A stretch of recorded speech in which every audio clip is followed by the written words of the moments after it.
A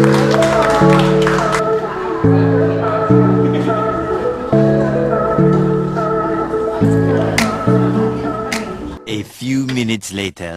Isang magandang umaga. Okay. Sabi nga ni Ma'am James, anong kailangan natin? Itaas nyo yung antas ng samahan nyo. Magkakasama kayo. KMK kayo, tropang 12-bit. Tignan nyo logo nyo. Hawak kamay. Ibig sabihin dapat walang bitaw. No? Hindi kayo nagbibitawan. Doon pa lang sa inyo, dapat yung kasama nyo ay pinaprotektahan nyo. Diba? Hindi lang po ito yung plano natin. Marami pa tayong plano na mas maganda. Ang bagay na dapat nung dalhin dito, walis. No? Ang walis kasi, ang dami-dami po niyan, daan. Pero pag tinalian mo, iisa tayo. Unity. Okay? So again, dahil nga gusto natin itaas ang antas ng inyong samahan, tutulungan ko kayo. Gaya ng logo nyo, ganda. Hawak kamay. Kaya lagi nyo isa-isip yun. Hawak kamay. At ako, bilang kaagapay mo karamay na naka-umbrella sa inyo, lahat ng pagkukulang nyo, pupunuan ko. Okay? So yun lang para kayong walis. Yun lang ibig ko sabihin. Iisa tayo. Okay? Para disiplina sa sarili. Isang bagsak para kay Busque.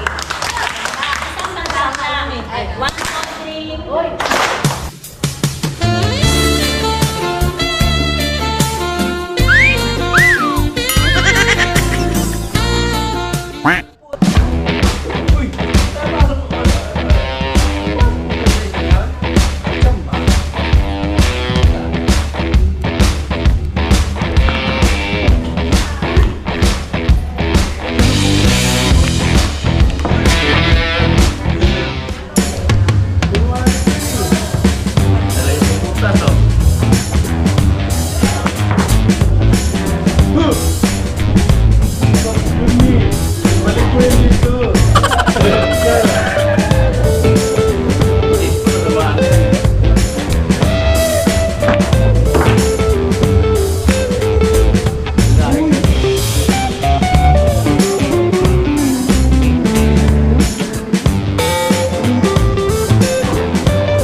Ang kulit, ang kulit, ang kulit, ang kulit.